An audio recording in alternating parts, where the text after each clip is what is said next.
Utah. Give me 2. Hey, it's a Plato Podcast, 2 L's, 2 Z's. I'm Mikey Govier. It's Mike Virginia, MKB Fantasy on Twitter, and Britton Allen on Twitter, 2 T's, 2 L's. Utah. 2 L's, 2 Z's. Give me 2. Welcome in. It's the post-All-Star break. It's the last day of the All-Star break, technically, but if you're watching this later, it doesn't matter what time it is to you.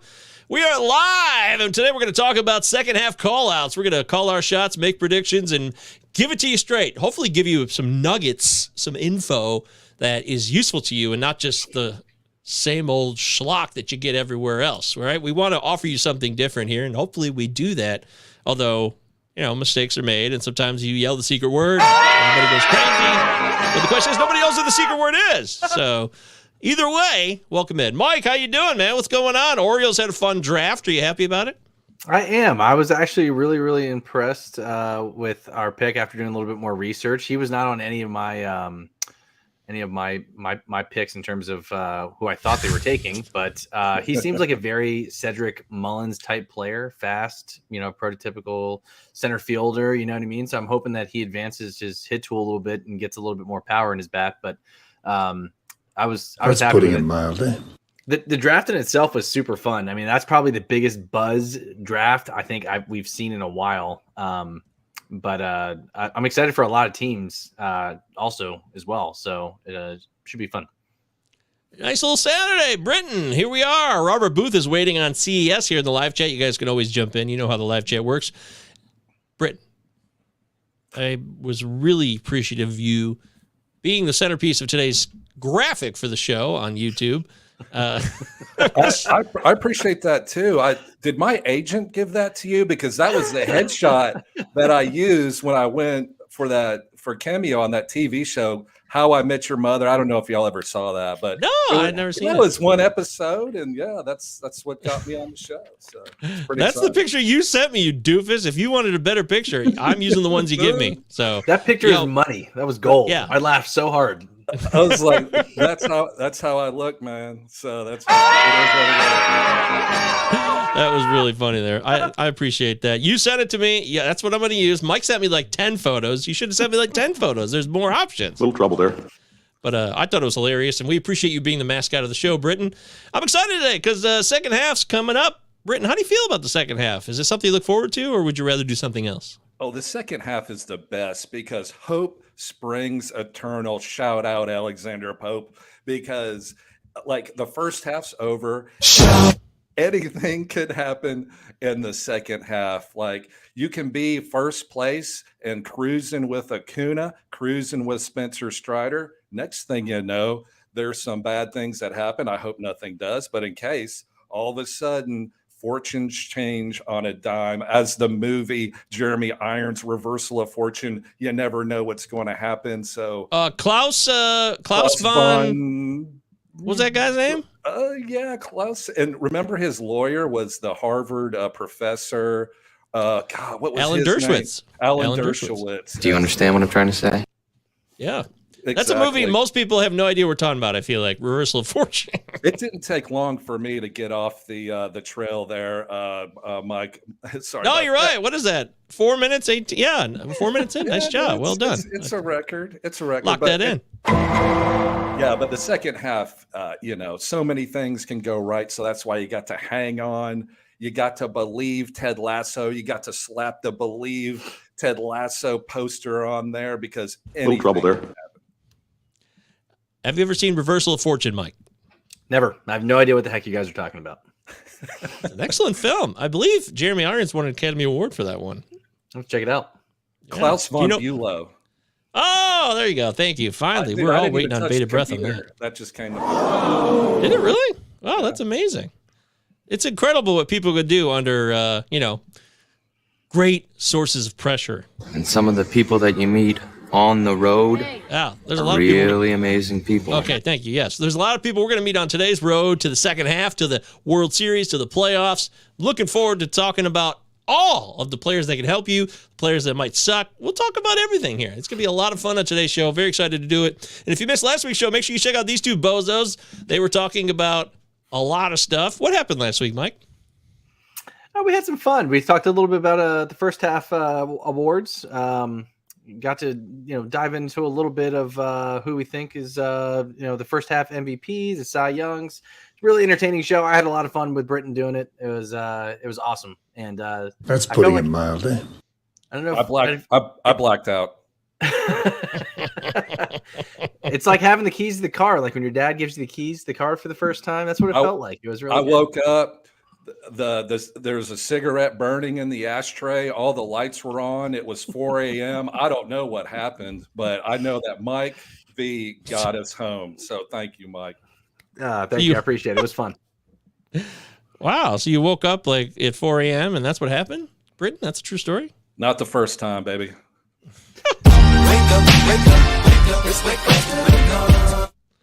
That sounds like That's fun. a jam. That's a jam, by the way. Hey, Bone Thugs, 1995's E99 Eternal, a classic album. Crossroads. Like the whole Love thing. that. Yeah. Beginning to end, that album is good. It's a lot of good songs on that. Classic. Jamie says, big question of the day, is Elly a first rounder next year? Well, I guess so. Right? No, I don't think so. Really? Here we go. Okay, so Shohei, Acuna, Trey Turner, is he still not a first rounder now because he had a bad year? I bet he's still a first rounder next year. I'd say He's got to be he's top mid. 5. Yeah, I'd Bobby say he's Witt? mid. I don't know about Bobby Witt. Do y'all remember last year Tatis people were gotta be saying there. Bobby Witt was going to be the bust for the first round? Wait, Not that was so preseason much. on this show.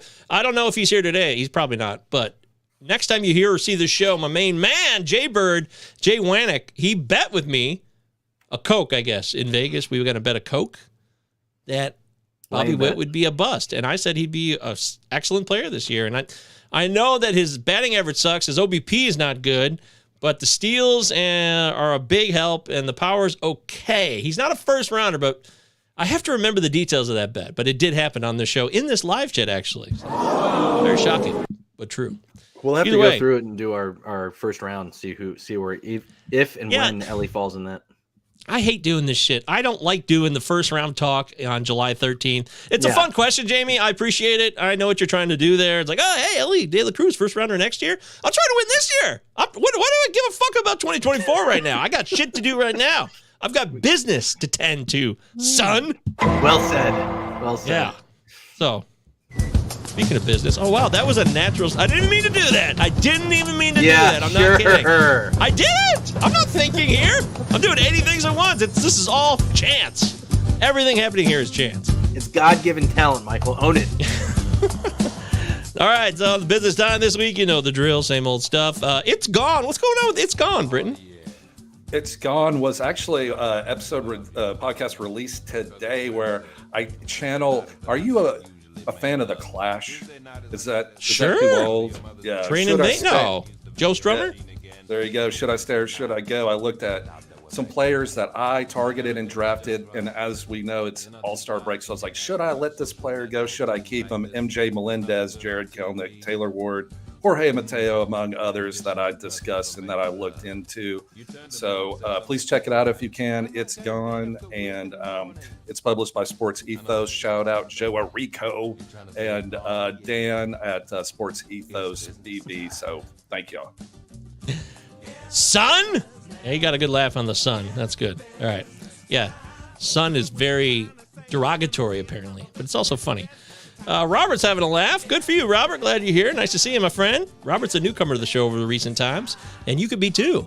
YouTube, click the subscribe button. Do you know how YouTube works? There's a button you hit, and you subscribe to it. And then apparently you can hit this bell that makes you available to all notifications of the channel, so you can just sit on your ass and not do anything. It's all done for you. And if you just prefer audio, if we sound better than we look, you know, that's debatable. I think Mike's probably the most handsome of the three of us. Although some say Britton is a sex pot. So what? I got a haircut the other day, man. I knew that would piss you off. Yeah, I said that particularly. Gnostic Baseball says he's enjoying this TED Talk. Thanks, Gnostic. And FTN Fantasy. FTNFantasy.com. I wrote a fucking novel that was way too long. It's like 8,700 words. It was the longest article I've ever written. But it was the All-Star break. I had a lot of thoughts on my mind. A ton of them. And actually, for the second half talk on today's show, I've already done the homework, so that's the good news at least. I already did my research. Check it out, ftnfantasy.com. Totally free. ftnfantasy.com. You don't have to pay a dime for it. This is a free article, and I give you a ton of players, teams that'll go up, teams that'll go down, players that'll go up, players that will go down. It's very simple. Little trouble there. I don't think there's any trouble there. It's a lot of fun. It's a great article. Check it out, ftnfantasy.com.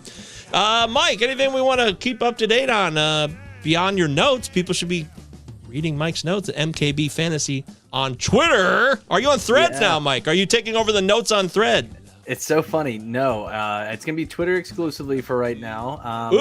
Twitter exclusive. I do have Threads. I was kind of playing around with it, and I kind of thought to myself, how is this any different than Twitter? And I guess it's not, but... of course it isn't. I don't need another social media app, to be honest. It's all... Hey, Mike, do you prefer the powerful megalomaniac Mark Zuckerberg or the megalomaniac Elon Musk? It's your choice. Right. Pick a megalomaniac and stick with it, folks. Exactly. No, if you guys have been following me on Twitter, MKB Fantasy, I did take a break this week, obviously because of the All-Star break with the notes, but have some cool stuff coming out before tomorrow's games, tomorrow morning, so be on the lookout for that. Kind of be an extension. You were doing home run derby notes?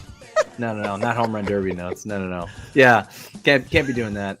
Although I also small rant here for a second, and I did mention this too. I hate spicy rant. Yeah, Let's hear it. I cannot stand the new home run derby format. I hate it. Go back to the 10-out format. Let these guys take their time. I hated it. I hate the new format. How can Adley Rushman hit the second most home runs and not advance? Dude. Yeah, hit it again. The seating sounds stupid. Dude. Yeah, I want the 10 outs, and I want to go back to the way things work. Man. Boom, lock it in. That is locked in. Holy shit. Mike's. Hey, I don't really give a shit about the home run derby, so I don't have to care about it at all. I love to hear some passion. Yeah. Let me say this. The reason why I'm so fired up about it is because it was very nostalgic for me, something I did with my brother and my dad, watching the home run derby. We all picked guys, everyone picked names out of a hat. That was your dude. We threw money into the pot kind of thing. So I guess it was a nostalgic thing for me. So. I'm sorry. You know what, Mike? It sounds like I'm going through some things. Sounds like you're going through some things. That's right. Got to work it out. Let it out. I'm going to write a letter. You're in a safe place, Mike. Yeah. All right, there it is. Yeah, of course, Palazzo Discord. The Patreon's there for you. Football season coming up, so we're going to have football content. Stay tuned on that. I know you baseball people are cringing right now. You're getting pissed. Don't put your football content in my baseball content. Blah, blah, blah, blah, blah. Nobody cares what you think. How about that?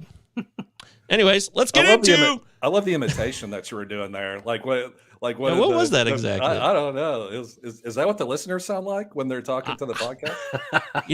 I used to have the standard dude voice, like where I would make fun of men who spoke or really anybody, but it was all. Well, actually, I had a male and a female, typical person voice. Like for guys, it was like, oh yeah, okay, you know what you're doing. Oh yeah, sure. Those were all the men in the world, and then for females.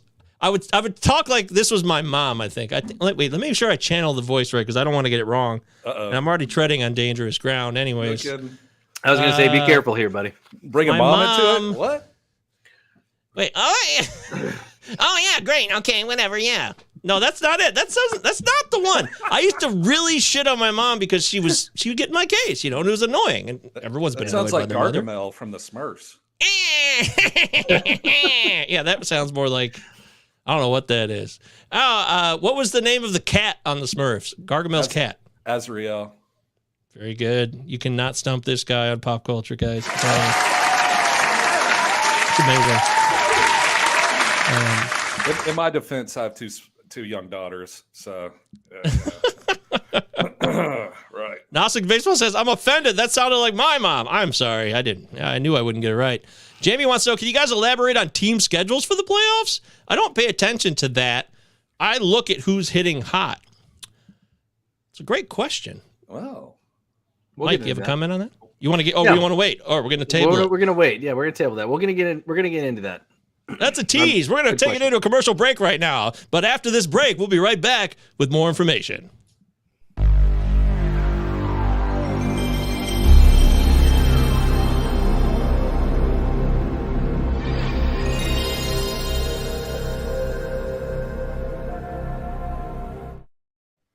we're back from commercial. Thank you so much. It's Mike Govier's What's Up Podcast. Mike, Virginia, and Britton Allen. What's Up Podcast, 2 L's, 2 G's. Give me 2. We want to thank our sponsor, whoever that was. There was no sponsor, actually. That was just bullshit. Let's get into leading off.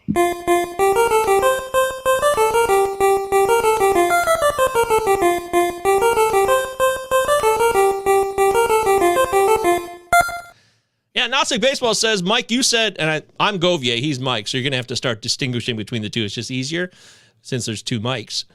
You said X amount of teams played the Rockies and we should look at the schedule. And yes, that is something that we're going to talk about here. Don't worry, we're going to get to it all. I got you covered. Mike's got you covered. Britton's here for you. I mean, Britton lives for this show. Yeah. Oh, Coors. Where's the Coors button? That's right. How could I not? Coors. Can't believe I did that. I never missed the Coors button on that one. This right here is a silver bullet, all the way from Colorado. Good. Our first catch of the day. It's time for the catch of the day and leading off. Gentlemen, this is where we talk about, things to be aware of, players to give a tribute to, or we could shit on somebody, but usually it's a positive, like, hey, that guy's really been doing something to take note of. Who's the catch of the day today? Mike V, you go ahead. Yeah. I was going to say, who wants to start? Hey! Where are we? What happened? Are we on the air? Right.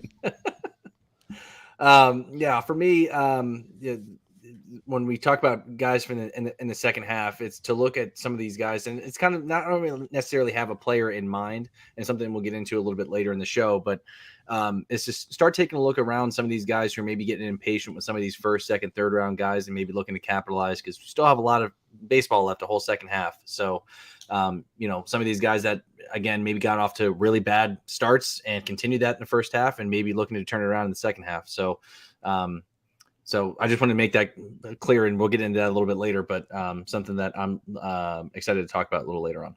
Oh, wait, I think I got it. Because in 2009, I had a party at my mom's house. I was 29 years old, by the way. I had a party at my mom's house. 29. Now we're talking. Here we go. And there's a hot tub there, and one of my friends went in the hot tub and then passed out in the bed. Right. Idiot move. That's amateur hour, by the way. I was really pissed at him. I just said, you got to go. Bye, Felicia. But it turns out my mom thought it was piss.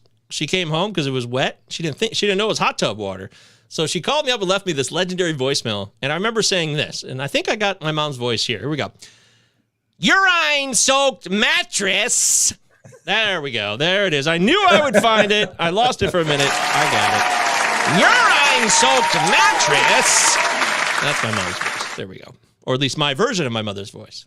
Ladies Thanks, Mom. and gentlemen out there in the podcast world, we've uncovered some things with Mike V, with his home run derby issues, with some type of urine-soaked mattress going on, with Michael Govier.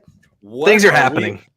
What are we going to get into later? I don't know, because we're only in the first few minutes. But whatever it is, keep tuned in, because if we get into my issues, hi mom, then who knows what's going to happen later. No, we can't do that. That's off limits. Yeah, we have to respect the listener at the end of the day here. But anyways, yeah, Mike, you're right. It's time for the second half, and we've got a lot of players who could take advantage of matchups with weeks and get yourself motivated and organized to take a look for head-to-head players specifically. Who are your players playing in your playoff weeks? That's something that's really important, and you have to lock in on that. Yeah, totally agree. And there's a multitude of different things, and obviously something we'll talk about as well later in the show. But everything's later in the show, by the way. We're not going to talk about anything now. Everything's later. Everything's later. So you got to wait 40 minutes. You got to wait. Yeah. We got to wait for our pop culture references, the whole 9 yards. That's right. That's putting it mildly.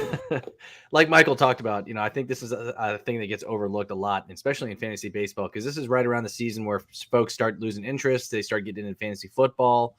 And this is a time to capitalize. So taking advantage of maybe looking at matchups, the number of games in the week, streaming hitters, pitchers, if you have some bench spot depth, and then do your homework. All these things you should have been doing in the first half, but more so important in the second half to help you win your leagues, get into the playoffs, whatever it may be. I've always said this, all you got to do is get to the dance. So if you're one of those people that needs to make the playoffs and you are in it to win it, right? You could be the last seed. I've seen happen plenty of times, especially in those head-to-head formats where guys just have awesome, last couple of months because they exploited the matchups, right? And you may not have had the best team all season, but if you had those matchups going in, if you had the best team going in and the healthiest team, more importantly, something else that we'll touch on. Little trouble there. It's one of those things too, where again, you can really, really make it count in the last month or so. So, Do you understand what I'm trying to say?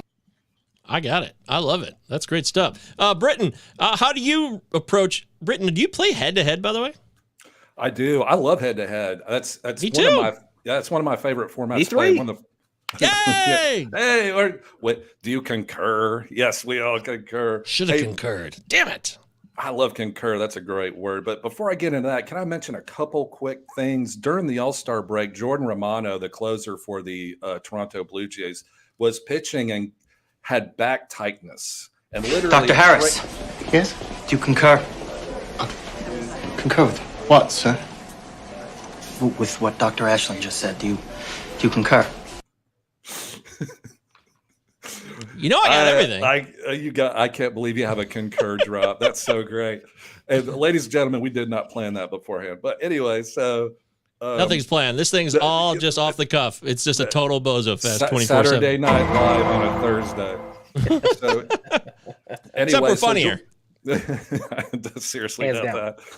But so Jordan Romano, the closer for the Blue Jays, got hurt during the game. That's a big, big red flag. They said he was removed precautionary. They interviewed Dusty during the game and said, well, why was he removed? Well, he's got back tightness. And I'm like, why is he out there? Because apparently in warm-ups, he had back tightness too. I don't know. That's not a good The pressure thing. of the All-Star game, right? I mean, these guys still feel the pressure because they get selected. I know it's They're easy for us to gamers. look.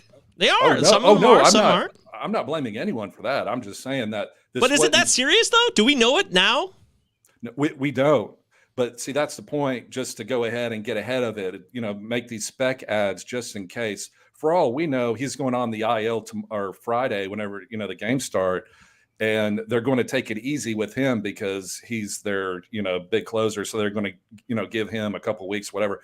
Or he could be just fine. Get a nice back massage, at the local, Tony Lee Fams back massage parlor or whatever. Tony Lee Fans. I've never been there. No. I don't know. No comment.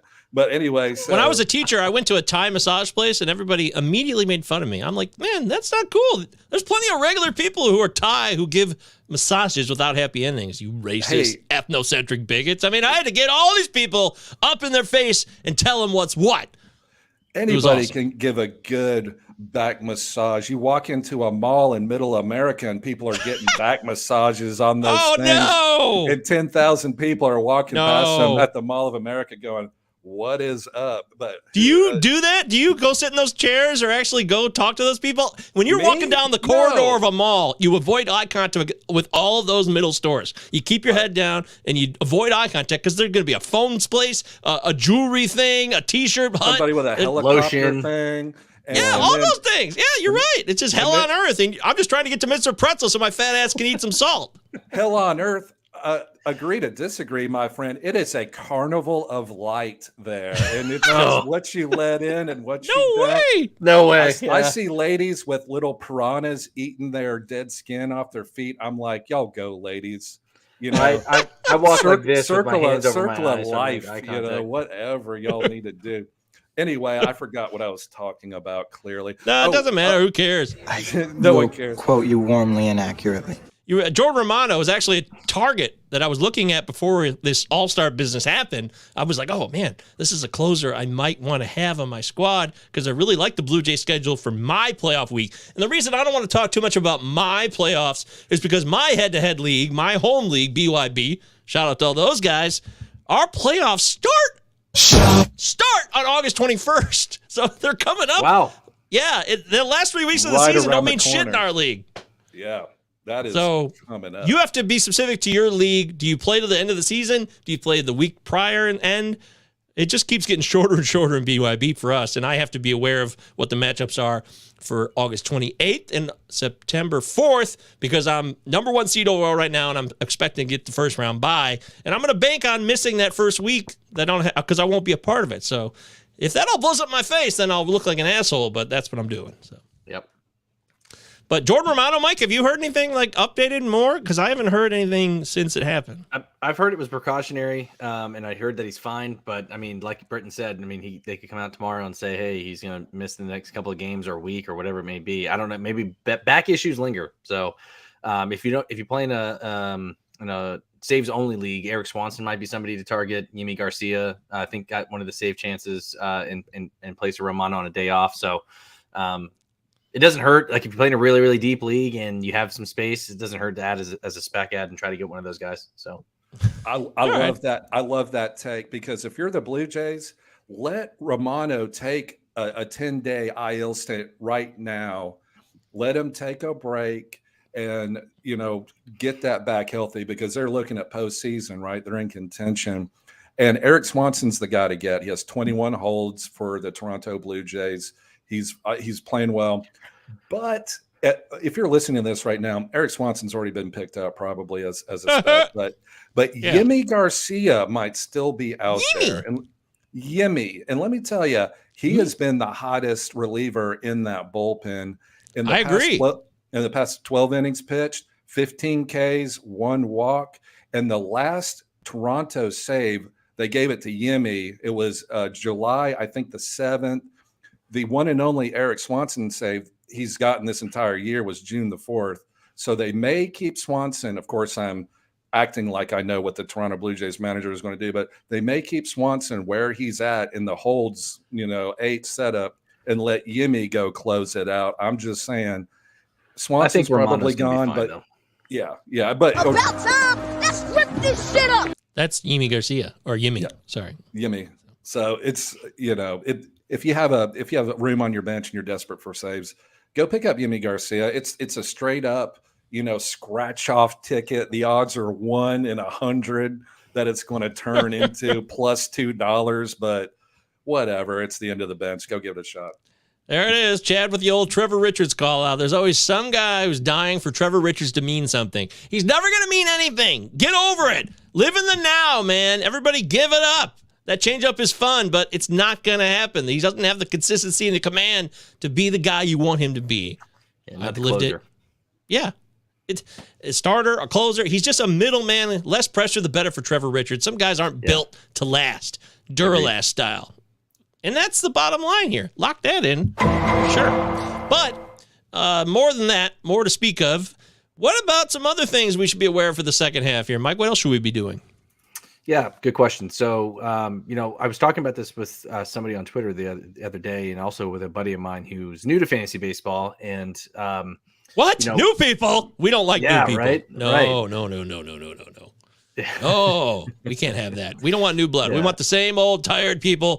Gatekeeping 101. Keep everybody out. Period. There you go.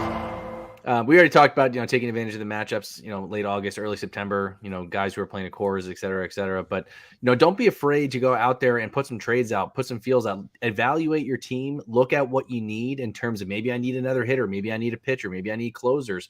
Obviously, it depends on format. If you're talking about maybe for next year, don't be afraid to make a trade and do your homework on trades just like you would on anything else. Don't be afraid to be that guy that's like, oh, my league mate's going to get on my ass for making this deal and helping people out. I get that fear, but at the same time too, that's what, me, Michael, Britton, whoever are here for to kind of help you evaluate that. But do your homework.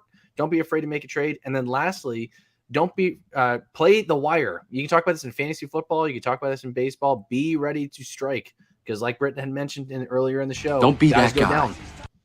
Guys go down, and you got to be able to work the wire, pick up the guy who's like an Eric Swanson or Yimi Garcia, pick up that hot hitter. Yeah, any of those guys that are good that can get hot quick, or somebody drops somebody, on because they got impatient. Play the wire, and in my opinion, championships are won on the waiver wire. So. This is an open and shut case, and anybody who can't see that is a savage and an idiot.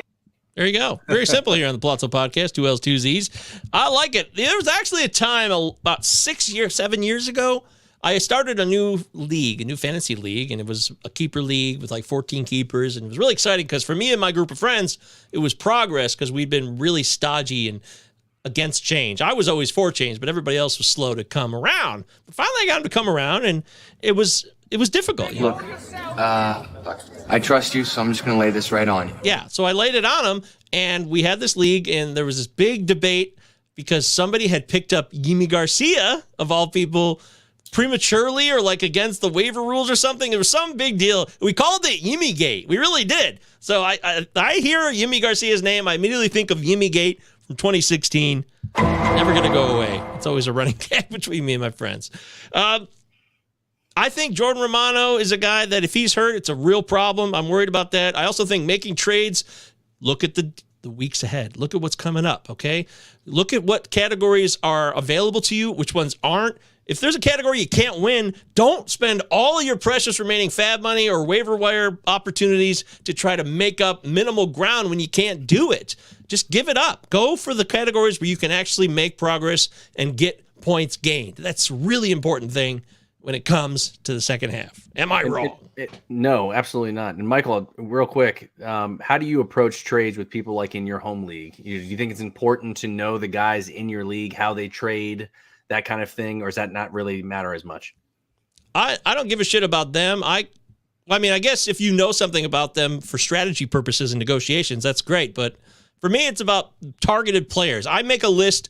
I don't care about who my managers are in my leagues. I first made a list. Actually, I made a list recently, like 10 days ago. And I'm like, okay, these are all the targeted guys I'm interested in first. Then I find out which team each player is on, and I go from there, and I try to make deals for them. And I always start low. Yeah, some people are emotional, and they take it personally. And I'm not going to respond. I'm not even going to counter now. Well, then fuck that. And, there's nothing you can do about it. Those people have their own issues. They're up their own ass.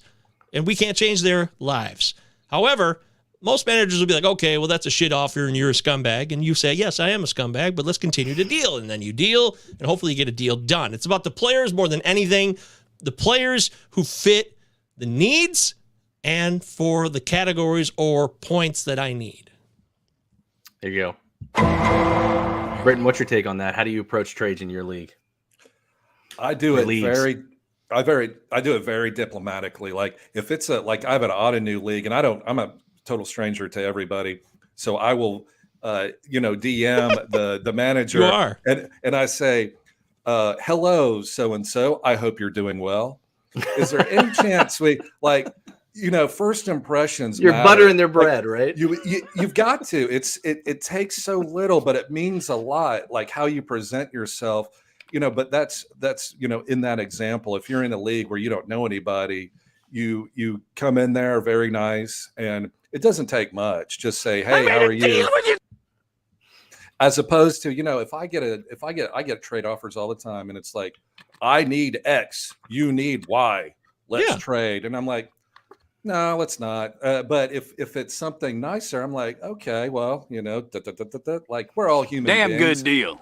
What are you so uptight about that? I wouldn't expect that from you. We're a social people. Like personality matters, like I don't think it's, but if it's a buddy of yours, if it's a home league, that's totally different. But yeah, fuck you, trade with me. Little trouble there. I always love that too, by the way. They're like, I really want this guy. And then you're like, nah, I'm going to hang on to him. I really like him rest of the season. And then the personal attacks start coming like, yeah, what do you think this guy's going to win MVP? Yeah, exactly. Like there's an art to it. Like your player X stinks. I'll trade you. I'll trade him. You should trade him to me. Like, come on, man. I know what you're doing. That's Bush League, but that's Bush League's not good. Right? I would that's take a bad it easy. thing. All right, fair enough. Hey, trading is it's a dance. It is. It takes patience. Yeah, it's all about your partner. I gotta admit, you can't just go in there. It's like fucking. You can't just go in there and do your thing and get out of there. It's important that you stop. And consider your partner. Consider your partner in this dance, this wonderful dance called trading. It's a personal relationship. That's why the great Ian Khan won all his leagues. He showed up, he came, he conquered, and he left because he would call the Tristan. He won every league. Every league. He would call Kristen Cockcroft and all those guys, get them on the phone, and the next thing you know, fuck you, dickhead. He's got a deal done. Wait, would he quit his leagues though? You're making it sound like he would win his leagues and leave. Well, I can't speak for the man, but he was with that podcast Under the Radar, and the last one before it shut down, he said that he was, signing off, not all the leagues, but, most of them. He was like, all right. And I respect that. Like, he's a, actor and a career and all that kind of stuff. And I remember one thing he said to Nando DeFino, and he said, yeah, I'm just not going to be that active. And they were like, why not? And he said, well, I won this, that, and that. And, it didn't change my life much. And, he was like, oh. Wow. Okay. So, I mean, it shouldn't change your life that much just by winning. It should be nice. And it should give you more credibility and maybe build up your reputation so people respect you more or appreciate you more. But it shouldn't mean you shouldn't live or die with your championships. That's something I learned the hard way, Mike, a long time ago. Yeah. It was like golf. That's why I quit golf, because I lived or die with every shot. It was awful. And I was like, I did that before. Why can't I do that now? Right. Two different animals, unfortunately. But yeah, I totally get where you're at. I need my money and I need it now. Fucking stupid commercials. Oh, God. Do people actually watch? Do you guys watch commercials, by the way? It's funny because, I was just talking about with my wife the other day. We got to cut the cord because we stream a lot. We watch a lot of movies, shows and things like that. We hardly ever watch live TV now, and it's mainly just sports, aka when I'm watching it. So no, I guess maybe I think if I have to, if it's ads part of the app, you know what I mean, or the streaming service. But no. Yeah, do people watch CBS and NBC and watch Lone Star 911? Never heard of it. They do. You remember this one, Britton? Nash Bridges. Yeah, it's time for Jag and Nash Bridges. Oh yeah, back in the day. But now you can watch anything you want, so you don't have to the Seinfeld finale coming on, at 9 p.m. on NBC. Yeah, exactly. That's what I'm saying. I don't see any commercials anywhere, so that's why I asked it. I don't see commercials unless it's a quick YouTube clip, and even then, I'm tuning out, and I don't even recall it. It means nothing to me, and usually it's more targeted ad too. Sometimes it actually does help me. I'm like, oh wow, I do need that.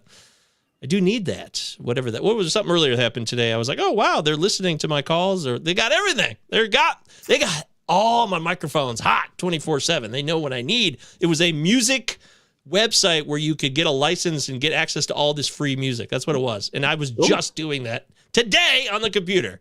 That's pretty cool. Oh, it is cool. I actually typed in the website and saved it. That's an actual targeted ad working. How about that, folks? It can be done. That is wonderful. Very cool. It's all about those cookies. They love those cookies. They get you. Mrs. Fields cookies? They're delicious. Yes. Okay, what about so somebody wrote, what do we do with Eury Perez? Was this you, Mike? It was. I just wanted to get your all's take on it real quick. And, obviously that was the big news happened before the All-Star break and being sent back down. I don't think, unless you were living under a rock, this was always the plan for Eury to Is it being rebooted? Is that right? No, get out of here. Go away. Oh, okay. All right. Eury Perez, wanted to get your all's take. If you don't, we're going to take this as if you don't have an NA spot in your leagues. Are you holding them or are you dropping them? No NA spot? That's foolish. I don't have Eury Perez anywhere. So you don't have Eury Perez anywhere? 0.0. Okay, let's imagine you did. What if you did? I would hang on to him because he's that talented. Even in redraft? Even in redraft. If I could do it, I would do it. What are you doing with him, Michael? Well, I literally do have him, so I can speak to this with authenticity, not like the fraudulent Britton Allen, who tried to play it off like he actually rostered Eury Perez in a shocking development. No, I said don't drop. Do not get rid of Eury Perez. He will be there for you when it counts. And that's what I expected to happen. I think I said this on the record on the show or on Twitter. Somewhere I talked or wrote it out. Twitter, so that was that was my belief. Yeah. So I'm locked in on that. My main concern, though, after doing my FTN article this week, Groove with Govier, which you guys should all read for free, ftnfantasy.com, boom, is that the Marlins could be really in a different position by September. So if we're waiting for him to come back, the schedule is challenging. And actually, I wrote one of the teams that would decline in the second half are the Marlins. I wasn't excited to it. In fact, all the teams I wrote that would go downhill in the second half were teams I love. The Diamondbacks, the Reds, the Marlins. I didn't have any joy in writing it, but based on what I saw, I looked at the schedule and I looked at the numbers and I said, you know what? I know the truth here. The run differential and the schedule were two key factors for me to say these teams are going to go backwards. It's too good to be true. Even if, I mean, it's especially with all the teams that make the playoffs now and with all these wild card spots, you brought up a good point towards the back end of the schedule there, or even just the second half in general, really. But I'm thinking to myself, with guys like Edward Cabrera, Trevor Rogers, any of these guys that are coming back as well, do they roll with them, or do they say, hey, you know what, we got a real chance of making the playoffs here. The fan base is excited. They've won some exciting games versus the Braves going into the All-Star break. I think that he's going to be a piece towards the back end of the season here. That's going to help you possibly win your leagues. So it might be some. I'm personally holding him as well. I agree with you, Michael. I think he's too talented to drop. If you're that anxious about having somebody on your bench that's not currently in the majors and you don't have an NA spot, maybe it's something where you look to work a trade. But I'm just not dropping him for free. That's not happening. You bastard! He's not a bastard. Come on, Chris. I am all for it. I love it. Eury Perez is worth it. I'm worried now. I'm worried. Why? Wait, what is? Oh, he doesn't have enough. This is a new one. Last time we did this, it was the no faces. All the guys Mike was bringing up, players I like too. They had no picture on pitcherlist.com. For those of you that are listening, we pull up the pitcherlist.com player profile pages while we're doing the show to give people a visual aid, because not everybody learns audibly. Did you guys know this? A lot of people learn in different ways. I'm a visual aid guy myself. I like pictures and I like stats and I like seeing good graphs and bars and things like that. It's fun. Yeah, apparently your Perez doesn't qualify. So, or maybe Pitcher List is like doing one of the All-Star break maintenance or something. I don't know. Probably. Yeah. It is the All-Star break. It's the best time to do maintenance on a baseball website. Conspiracy theory. They're keeping him under wraps. Conspiracy theories. We used to say that all the time.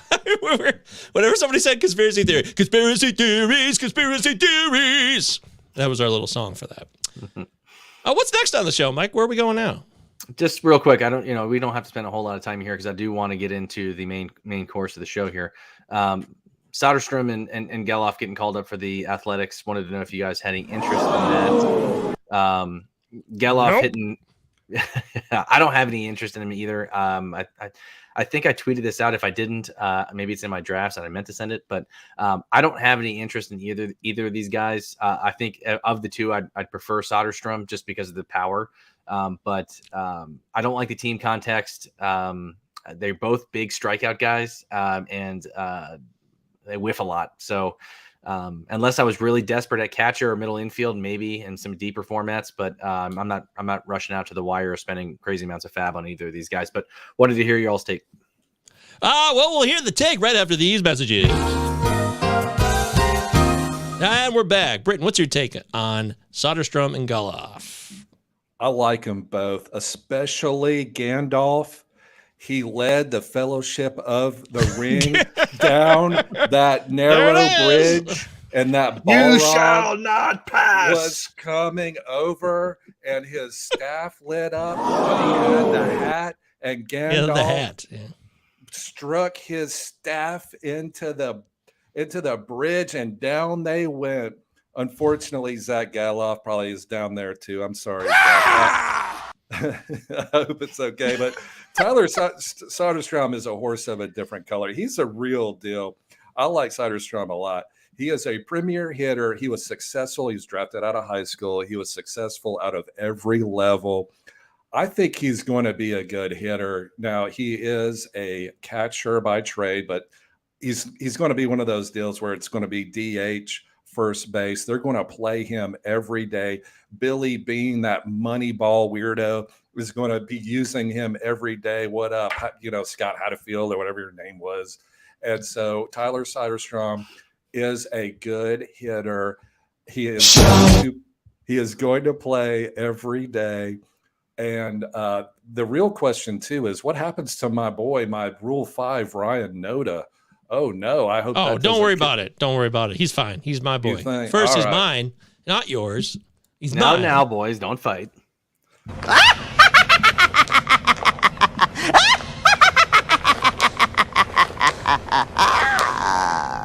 That's how Gandalf laughs, right?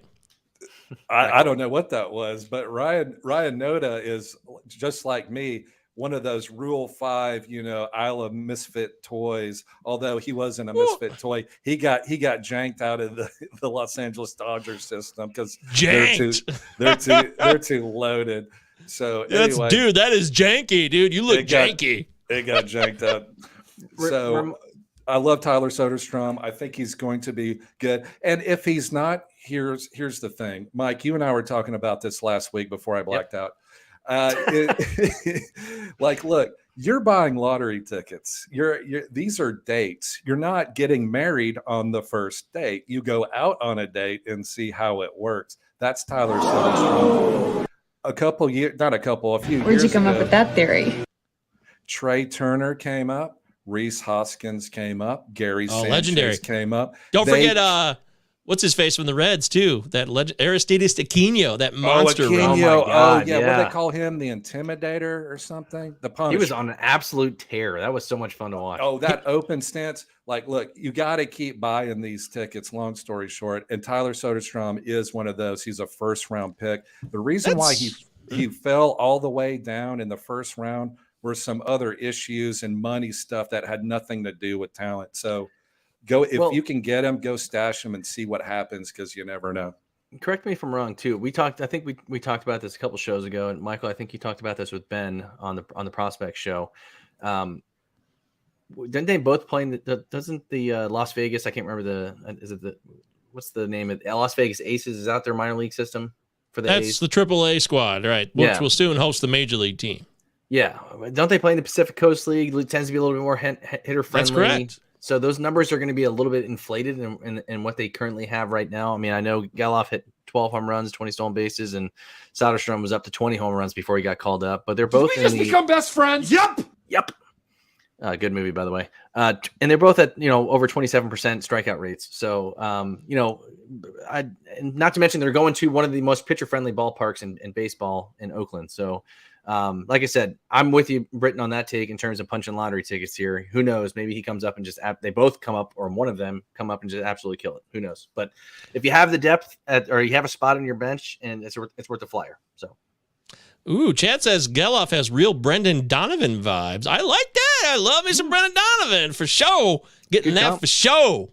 But that is a bold take. It's a Palazzo podcast. We're full of bold takes and bold statements, bold predictions. What else is bold? A1 bold and spicy. If it's bold, it's the Palazzo podcast. 2 L's, 2 Z's. Follow Mike on Twitter, MKB Fantasy. I'm at MJ Govier. Britton Allen, 2 T's, 2 L's. Britton Allen. And I think we really need to get into our second half callouts because it's 48 minutes into the show. And society demands that we continue forth and give the people what they want. Got to give the people. Shout out Jalen and Jacoby, a show that I love that is no longer around. I love. Did you guys ever listen to Jalen Jacoby? No, I've never heard of it. Of course, you are a fascinating human being, Britton. The things you know about and don't know about, I cannot. I never know what you know and don't know. It's really intriguing. It's fascinating. What is Jalen and Jacoby? Yeah, please elaborate quickly. You don't even know what that is, Mike? Really? No, I have no idea what the hell you're talking about.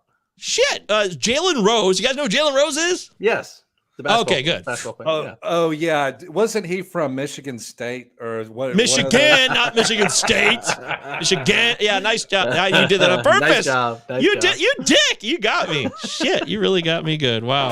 Wow, dude. Yeah, I can't believe I fell for that. That was dumb. But yeah, him and this guy, David Jacoby, it was a podcast, Jalen Jacoby. They did it until Jalen Rose got fired from ESPN recently, so unceremoniously, by the way. But now I know what you're talking about. For some reason, I thought you were talking about a musical group, and I was like, I have no idea what the hell that is. Like Hall and Oates, their children are called Jalen and Jacoby, and they're playing sweet melodies, Yeah.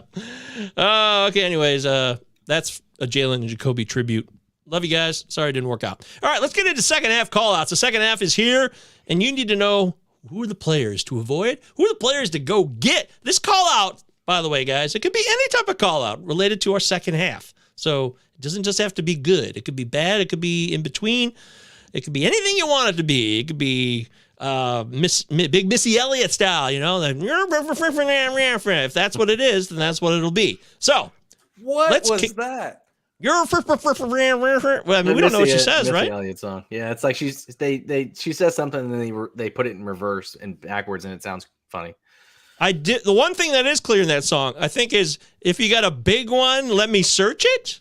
Right? Something Isn't like that correct? Yeah. Oh, and let me reverse it. I find out how hard I got to work it. So that's all clear to me. So I assume is code for dong. But let's get into second half call outs. Mike, you look like you're chomping at the bit. Why don't you give us the first one? Let's get it going. Let's go. Well, again, I'm going to call out Michael's article on FTN. If you guys haven't read it yet, I read it this morning. It's great. I don't care what he says. If it's long, it is a lot of useful and great content in there. Make sure you guys go read that. Really, really good stuff. I really, really enjoyed reading it this morning. So make sure you guys do that. The first guy I want to bring up is Willy Adames, and something that somebody that Michael had featured in his article as well. I swear I'd done this before I read his article, but Willy Adames, for some reason, again, was drafted in my league, and I was quick to pick him up because how big a league? 12-teamer. And this is my home league, and he's been on an absolute tear the past couple of weeks. And if you look at it too, and Michael, correct me if I'm wrong, I think you did mention this in your article as well. His first half numbers aren't that far off from this year's numbers. His batting average is obviously something that needs to be a little bit higher. I mean, he's never been a big batting average guy. Last year, I believe he hit 238. He's up to 213 now. So obviously would love to get that up a little higher, but he's got 16 home runs and 46 RBIs at the break. For a shortstop, that's great. And again, he's somebody I'd be targeting because, again, over the past couple of weeks, he's been one of the better players in the league in terms of the pop and the RBIs that he's giving you. So what is going on with pitcher list right now? I don't know. I clearly doing maintenance. I'm not going to go back to pitcher list today. Sorry about that. Continue. No, but over the last 2 weeks, 4 home runs, 12 RBIs, and he's hitting 283. So he's somebody if he's out there, he is owned in 78%. I'm just talking about Yahoo, mind you, because I'm a Yahoo guy. Shout out. Yahoo! Yeah, Yahoo! I love Willy Adames. Yeah, exactly. Remember when these that was fun? Yeah, that was fun. Yeah. I love Willy Adames. If he's somebody you can target, again, noting that if you need power in the middle corner infield spot, middle infield spots, he might be somebody might be looking to target. I like him going into the second half for sure. And there it is right there, by the way. Last year he hit 238, so he's not a very good hitter for average. Even when he hit 262 for Tampa combined with Tampa and Milwaukee in 2021, that's like the best you're going to get out of him. He should hit a little bit better than 240, I think, when he's at his prime, but you're there for the power, and that's pretty much it. Yep. Yeah, and if I'm not mistaken, too, I don't know if you have this readily available, Michael, his StatCast and what his expected batting average is. I don't know if that's higher or lower than where he's currently hitting at now, but his expected batting average is actually 239, so it's a little higher than his sub 200 level that he's at right now. So, maybe he's a little bit unlucky. He is striking out 25% of the time, and walking at a 9% clip. Those expected stats can mess with you, though. I know it looks simple on the surface, but always be aware of that, folks. Just a little caveat. But I have preached that also, Michael, and great point. And I'm not going to spend too much time here, but a lot of people put so much weight into StatCast numbers, and again, that can be a little bit misleading. So I just want to mention that. You're a good man and thorough, and we appreciate your effort here, Mike. I love it. Can't do it. I can do it all day. Shut up, Mike. You know what you're talking about. That's Mike Singletary, not Mike Virginia. See, I grew up with these guys. All right, Britton, how about you, my man? You got a player that sucks, or is someone to target in the second half? I got both, but I want to be positive. I want to exude positivity in the Mike V style. My player is Spencer Torkelson, and here's why. What? So we talked about him a couple of weeks ago, Michael. Hang on, Britton. We need to talk. I'm so glad you brought this player up because I brought him up, and Michael doesn't like him, and I love him. Little trouble. Glad you're bringing him up. Go ahead, Britton. The floor is yours. And Mike V, I'm going to also say I listened to Michael Govier's show with General Ben earlier. It's a great show. They had some Spencer Torkelson hatred. No. I was appalled, shocked, stunning, flummoxed, flabbergasted. enraged, but no. Spencer Torkelson had a slow start to the year, but he's kicked off July batting over 300 with 3 home runs, 7 RBI, and ended it with a 5-game hitting streak. He's a former #1 overall, and Ben and Mr. Govier were saying, oh, he got money in 2020 and blah, blah, blah, blah. I'm like, I don't think so, man. He is in his second big league year. All right, his second. He has turned it around. He's got Miggy Cabrera over there. I think he... Who cares? The guy's a douchebag. Miguel Cabrera, first-rate douchebag. I'm locking that in. God. There you go. I know what I'm talking about, but continue. Go ahead, please. So. Spencer Torkelson is a talented player who I think has shown the hitting ability to have a big second half. I think it's going to be huge. Please lock me in, Law and Order. Spencer Torkelson is going to have a great second half. Wow, dude. Love that call, Britton. I'm with you on that one. Why? Same thing. I think he's turned it around a whole month of July, and he was actually even hitting better in June as well. Not spectacular, but showing signs of turning it around. There's not a lot of pressure in Detroit. Former number 1 overall draft pick. Again, a guy that he's going to be cheap. He's not going to be somebody you're going to be spending a whole lot on. Get in now before he gets too expensive. Let me ask you this question, Michael. Why don't you like Spencer Torkelson? Well, I just think he's a guy that got overhyped. That's really what it is. A number 1 overall pick, like Mickey Moniak. You know, remember what happened with Mickey Moniak? Everyone was like, hey, Mickey Moniak, hey. I'm not out on Torkelson. Maybe I need to think about this. Maybe I'm being too biased. I'm letting all this Chris Illich hate inside of me take control, and that's not fair. Al Avila and his dipshit ways, and we're gonna get all in your face and point out your faults. I don't want to do that to Torkelson permanently. He's still a young guy, you're right, and these guys are developing, and I always go by that credo, so I'm gonna slow my roll. You know what, Spencer Torkelson, you can thank Britton Allen and Mike Virginia for getting me on the right track here. It's his second season. Not to mention, too, he's got Riley Green back hitting in front of him. So, and I think Riley Green's also going to be in for a big second half as well. He was hit well before he got hurt. He's still a 98 WRC plus at 376 plate appearances this year. That's just barely an average player. He was a 76 last year and 404 plate appearances. That was awful. Yeah. And, you know, I look some of the other numbers here real quick on the page. He's crushing the shit out of the ball, 48.6% hard hit rate ball. That's good. That's good. I didn't know that. I actually didn't know that until right now when we looked at it. So he's barreling the ball and he's hitting it hard, and it looks like the infield fly has come down a little bit. I always look at infield fly because that'll tell you that's a IFFB percentage for those of you on Fangraphs who like to check that out. It can tell you if a guy's pressing too much or is feeling it. A little trouble there. That's something I look at. So this is interesting. Okay, maybe there's some optimism this is why we do the show. We get to learn from one another. I'm not just steadfast and what I say goes. That's not what I want to do here at all. Well done, Britton. Robert Booth wants to know, would you drop Munoz or Chapman for one or both of the Blue Jays' backup relievers? I assume that's Andres Munoz or Aroldis Chapman because we're talking relievers. He already has Josh Hader, Paul Sewald, and Evan Phillips. I wrote, again, Govier, FTNFantasy.com. That article. Yeah, it's an article. It does stuff. It's free. It'll tell you things. Also, MVP Baseball 2005 tribute in that article. It's a lot of fun. If you loved MVP Baseball 2005, you will enjoy this week's group. I love that call out, too. That was fun. Yeah, wasn't that fun? Yeah, man. Nostalgic for sure. Game's still so good. But I wrote in that article that Will Smith is not going anywhere from that closer job. Everybody wants Aroldis Chapman, who was traded from the Royals to the Rangers recently, and it's assumed Aroldis Chapman time. I don't see it that way. So I'm not Aroldis Chapman's a backup. I get it, but if you're trying to play the cards of will it be Aroldis Chapman, Andres Munoz, or one of the Blue Jays backup relievers to be a closer in waiting? Because he didn't say if it was Holes. I think he's looking for a closer here. He's got Sewald, so I would drop Munoz because he's kind of injured and he's not doing great anyway, and pick up whoever you like the best out of the Toronto Blue Jays. Swanson first, if he's unavailable, probably.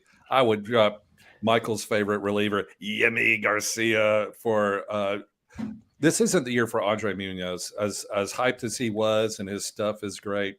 Paul Sewald's got that job on lockdown. So go pick up Yemi and see what happens. Same thing with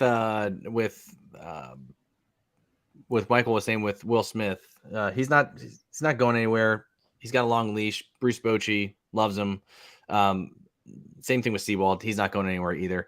I assume this is a non-holds league because Swanson should already be owned in a holds league if you play in one. But I agree. I got to be honest with you. I mean, after thinking about it more, I just want more info. So, and I'm assuming we'll get something that comes out. Saves only. Okay. Yeah. So I just want more info. I honestly think right now, at least right now with the info that we have, I think Romano is fine. So, I mean, I agree with these guys, and I don't like Munoz, especially if you have Sewald, but he does give you some good Ks, I guess. But, I don't know if I'm too interested in adding any of these guys quite yet until we have some more info. So, Chapman's great for Ks, though. I will note that. Yay! All right, let's go back to the top of the board. Mike, give us someone else. Tell us more. Give it your to boy, us. Your boy, Sandy Alcantara. So he's somebody too that I'm big on for the second half. Somebody asked me this on Twitter. Love it. Yeah, somebody asked me this on Twitter the other day, and Michael, I don't know if you have a chance to bring up some of his numbers. What's his name? Read a tweet. I love Sandy. For those who don't know me, that's a joke because I love Sandy Alcantara. Yeah, I think I read a tweet the other day too that he was messing with a mechanical issue in his delivery before he went out and pitched that start against the Phillies. Noting that he did still give up 8 hits, but he went 6 2/3, 8 hits, 1 earned run, no walks, 5 Ks. I don't think we're going to see the Sandy of last year, Cy Young Sandy, but I do think that he's going to be extremely valuable. That's over. Yep. Yeah. I think he's going to be an extremely vital piece to the Marlins, and I think he's going to be a lot better in the second half than he was in the first. And I do think that he'd come at a reasonable price if you're trying to acquire him. So it doesn't mean you can't get 80 good innings still from him. Of course, yeah, that's what I'm saying. I think that's definitely in the cards. I think he's somebody I'd be willing to buy. Even I know the start against the Braves did not go his way, but still had 6 Ks in that game. But his Boston start was also very good. So 2 out of the last 3 starts have looked phenomenal after this mechanical twitch here. So somebody I might be looking to acquire, and somebody I think you can get at a reasonable discount. Little trouble there. His strand rate, 64.6%. That's left on base. He's not been able to get enough runners to stay on base and get out of jams. Career norm is 73, so he's 10% below his career norm. And last year's was 78. That was probably a little too high. But either way, there is going to be a return to the mean here, and that means less runs coming across the plate. Why that's happening, still kind of interesting to me. I actually think Sandy got a little too caught up in himself maybe in the offseason, frankly. I don't have any proof on that other than it's a experiential thing, guys, right? Where you see his face everywhere. He's on magazines. Do those exist anymore? He's on websites. He's all over the place, getting a lot of pub because he won a Cy Young. And I feel like maybe even Sandy's like, wow, I might have got a little bit caught up in my own shit. It smelled delicious, and I just kept huffing it. That's Sandy Alcantara huffing his own farts. Wasn't that a South Park episode too? Was it? Yeah. I'm sure it was. I mean, they've done everything probably. I don't watch South Park. I respect South Park. I like it a lot. I just don't watch it enough, but I respect the show and what it does. Yeah. Does that make sense? Yes, it does. Britton, come on, I'm sure you have an opinion on South Park. I like South Park. I've never sat down and watched an episode. I respect it though. I'm glad it exists. I get it. Kenny, Who Killed Kenny? That was a thing. But holy shit. That was like the first season in 1997, wasn't it? Yep. No idea. I know it's smart and fun, but I don't know. I've never seen it. Robert, we're glad to help you out. Robert appreciates it. Anytime, Robert. We try to do what we can for you. Britton, give me another one. Give me somebody, good or bad, or for worse, or ugly, good, the bad, or ugly. What is this? All right, I'm going to go positive again. Daniel Bard, the closer / reliever. I know this is off the beaten track, but just hear me out, guys. Okay, that's what we want. I like it. Bring it. So Daniel Bard last year kind of came out from nowhere, except he was like, in his 30s, and he was a pitching coach, and he came back because he was, wanted to play in the show, and he did great and was a surprising saves leader in the MLB. Great story. And so here we come into this year. Unfortunately, he had some mental health issues, but the great thing about it is he was honest about it. And in a macho sport, and it's not cool to have mental problems, but he hit everything head on. He's had them his whole life, but he went and dealt with it. And this is one of the many reasons. One of the many reasons I love baseball is so he went and dealt with it. And so he got the last Colorado save this year on July the 7th. His ERA is 1.76 with a 1.33 whip, but a 1.33 whip in Colorado ain't that big a deal. And Coors, boom. Coors.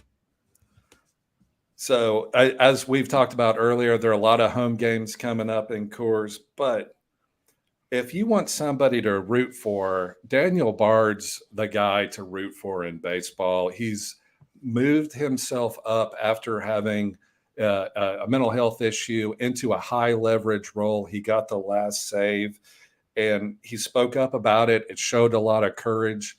So I'm like Liam Hendricks with his cancer issues, just as significant as Daniel Bard with his mental health issues. So rooting for him. He's having a good season, and hopefully they let him, take that high leverage role. And so I'm all about a Daniel Bard, Colorado Rocky closer second half. I don't think it's going to be anything like 20 saves or anything like that, but you never know. It's baseball.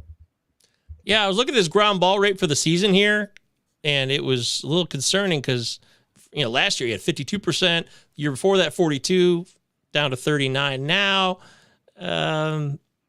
He probably got a little bit more lucky on that end last year with the ground ball rate. But since June 12th, his ground ball rate is at 47%. So that shows you that for the season, it's not indicative of the whole current situation, which is always good, guys. Always look within, take a look at what's going on over the last month, 3 weeks, and then compare it to the full season to find out what the truth is. That's always a tip for the pros. I'll lock that in. All right, Mike, go back to you. Give me some. Daniel Bard's got easy root for, by the way, so I like it, Britton. Hopefully it works out. Yeah, agreed.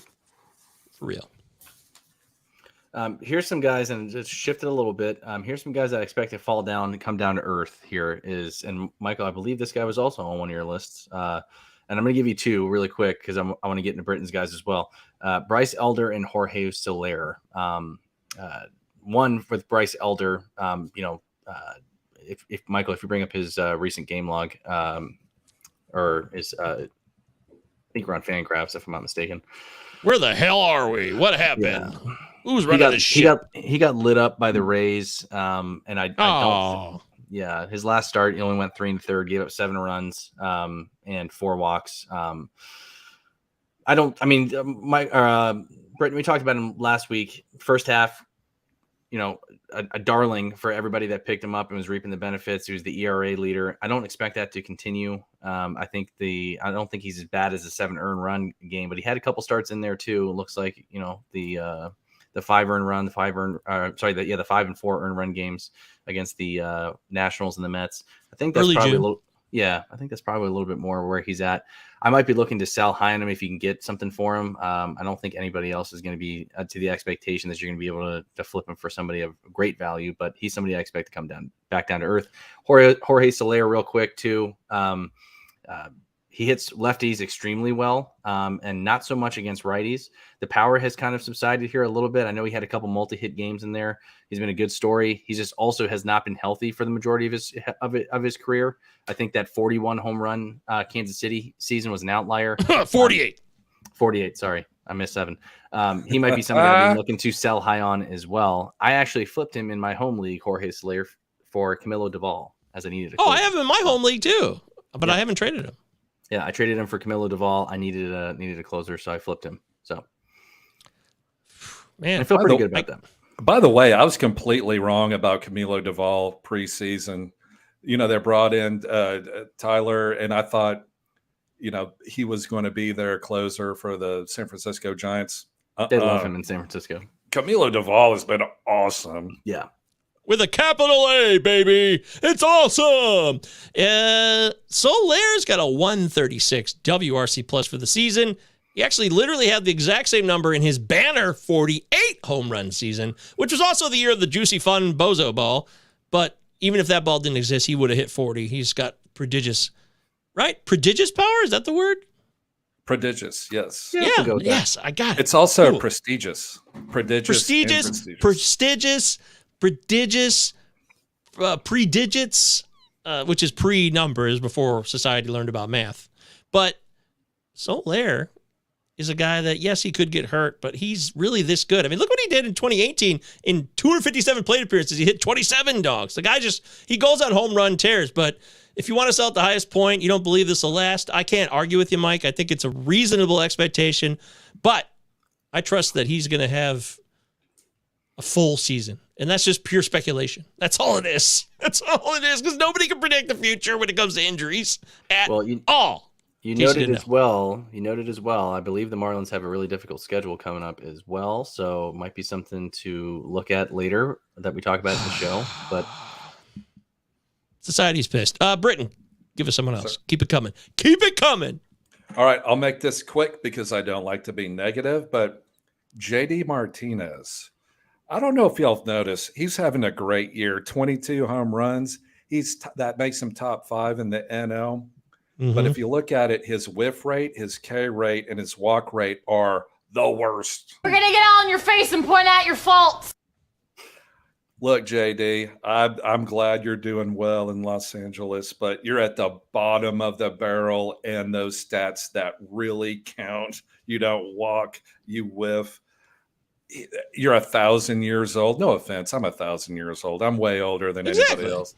It's fine. And I totally get it too. So JD Martinez, I think, is going to be a hard faller. And just make us look cool. This is another one that hurts my feelings, but I have to say it's Sonny Gray. Now, Sonny Gray went to Vanderbilt University. Shout out Vandy boys. Woo! Go Vanderbilt Commodores! He was an all-star back when he was drafted by the Oakland A's, but he went to New York. He is now with the Twins, and his unfortunate journey has taken him to a point where his fastball velocity is the bottom 20%. Hard. So, what have you been doing with yourself? He had a great start to the season. God bless you, Sonny Gray. But, man, that House of Cards is falling fast. The House of Cards. Y'all ever watch that show? It's like a politics show with canceled. Yeah, exactly. That actor that has been disgraced. Whatever. Anyway, Sonny Gray. That's nothing to do with that. Anyway, his ERA has been steadily rising since June, including right before the All-Star break. He got shelled for 6 earned runs because people are popping his weak fastballs into these stands. So I'm sorry, Sonny Gray. I'm sorry, JD Martinez. Trash. You guys, garbage. You guys had a great first half of this season. Oh, I'm out. It's also worth noting too. JD Martinez is striking out at a career worst percentage. I believe he's near the 30s, if I'm not mistaken. So, he's right at 30. Yeah, career worst for him. So, I agree with that take wholeheartedly, Britton. Yeah, it sucks, man. It sucks because when he came on the scene, as I wrote this week in Groove with Govier, FTNFantasy.com, read it. I wrote about JD as a guy that I also said would swoon second half. He has 22 dongs. That's awesome. But when he came on the scene after being a Houston bust in 2014 for the Tigers, suddenly, and he had that great, totally unexpected year. That's what makes baseball awesome. When a guy like that has that unexpected year where he had like 23 home runs and hit 315 over a legitimate portion of the year in 2014. And then he became JD Martinez that we know today. But everything you said is pretty accurate. Yeah, it was awesome. Remember that? Detroit Tigers in that second half, he killed it. Loved him in Boston too. Yeah. Yeah, he won a World Series with Boston too. Congratulations. Yep. I love JD, but I don't like it, but I have to completely agree with it. Guys, I am totally out of time. I have to go, and I got to do another show, sadly. And I wish we could talk more. Dude, hit the button. I know. Wow, totally dude. Sucks. Real quickly here. This is from Robert. Someone keeps trying to get Grayson off me. Grabbed him off waivers, hoping he is good this half. Also grabbed Alek Manoah before he came back and started him. Yeah, Alek Manoah, guys. He's back, baby. And we have to give full credit to the man himself.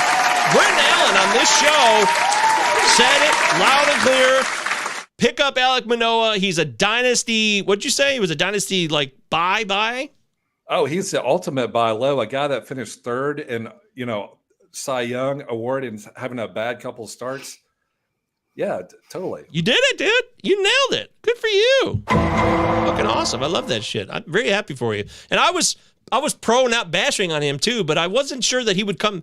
I knew he'd come back and he'd be good, but I didn't know he'd come back as quick as he did. It was shocking. I admit that freely. Good for Alek Manoah. I'm all for it. As far as Grayson Rodriguez, he's a good guy to stash. He should probably come up soon. Everybody else has been called up, right? Mike, you're the Orioles. What do they call it? I want to see, not the guru, the soothsayer. Yeah, you're one of those guys. I'm a truther. Yeah. Orioles truther, okay. Yeah, Grayson Rodriguez should be up within the first couple of weeks of the season, second half, I mean. So he's somebody I'd be looking to stash. It's worth noting he only pitched 3 innings in his last start. So if he's not up for his next line start, I think he's up in the second time around. So go get Grayson Rodriguez if he's available. Hey, before we sign off, can I say one thing? You could say 10 things. Say it. Trivia question, my friends. Oh, bye. Gary Busey, the official mascot of the Palazzo podcast. I thought you were the official mascot. I am. I wish. We'll see if my dream comes true. Utah, give me 2. Go ahead. Sorry. All right, gentlemen. So I had some Family Feud thing going on, top 5, but all right, Mike V, name the highest grossing movie that starred Gary Busey. Oh. I'm going to be completely honest. I have not seen too many Gary Busey flicks. So are you through, Mr. Wizard?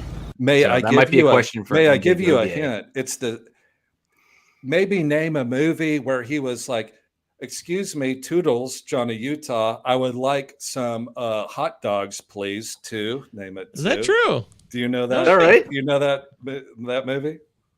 Yeah. Oh, no kidding. Yeah. Okay. Is that one? Is that one of his highest grossing? Is that the highest? Is that it's number 4. All right. Oh, okay. Michael Govier, can you name a Gary Busey movie that has a worldwide box office made more Lethal money? Weapon.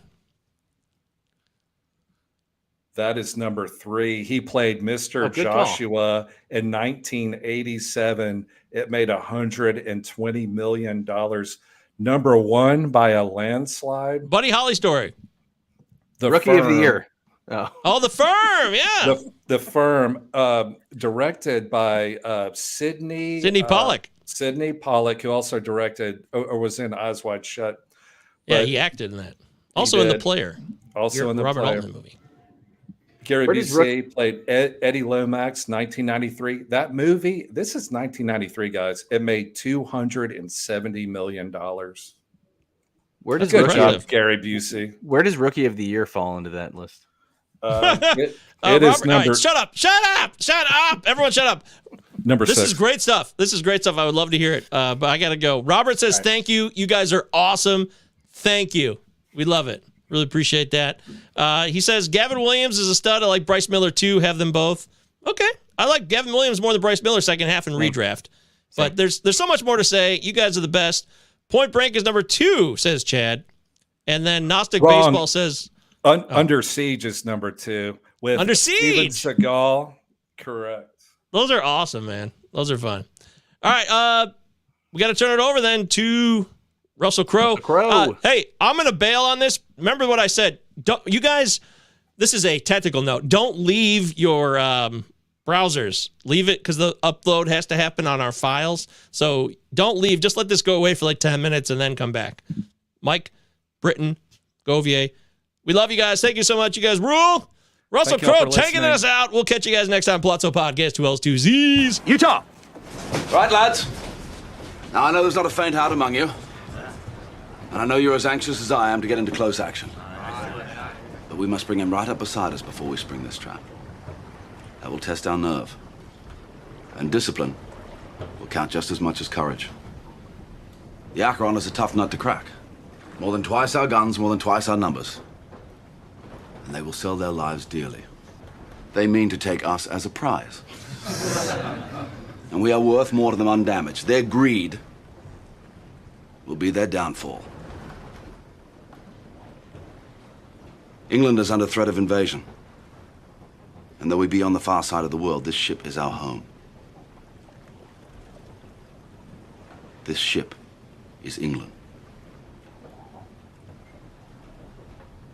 So it's every hand to his rope or gun, quick's the word and sharp's the action. After all, surprise is on